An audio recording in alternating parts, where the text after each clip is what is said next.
Here is a quick Dolcetto update. I'll try to remember to do a few of these as time goes on. Not so good at pulling the phone out and remembering to do it though, so sorry about that.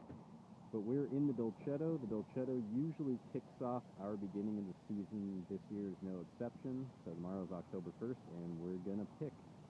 The Dolcetto is probably the heaviest cropper of everything we have. Shoot for about 3.5 to 4 tons an acre with it. It puts out really large bunches that also like to, if they're touching or if there are leaves in between, anything like that, they really like to grow lots of mildew or rot. So we've had a little bit of rain here twice.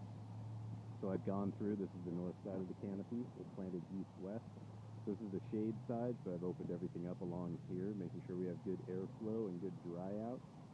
The north side, the south side of the canopy gets a little more sun.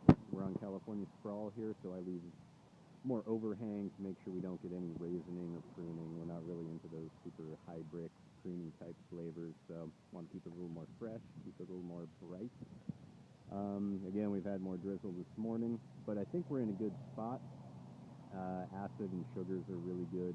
Canopy actually looks pretty good. The Dolcetto likes to shut down and kind of go yellow and drop all the leaves. And we're actually looking very healthy for it. It's been a good year. Most of these are 1 per cane. There are some while I'm tearing through here that I missed that are 2, but I try to remove anything on weak canes. It's kind of the general practice. The big question here with the Dolcetto is, do we want to do a semi-sweet red or go dry with it? Last year we did a semi-sweet that we just bottled about 2 weeks ago. I'm really excited to see how that turns out in the tasting room. And Dolcetto can work well either way. It's a pretty tannic grape, and actually it seems to respond better to heavier cropping.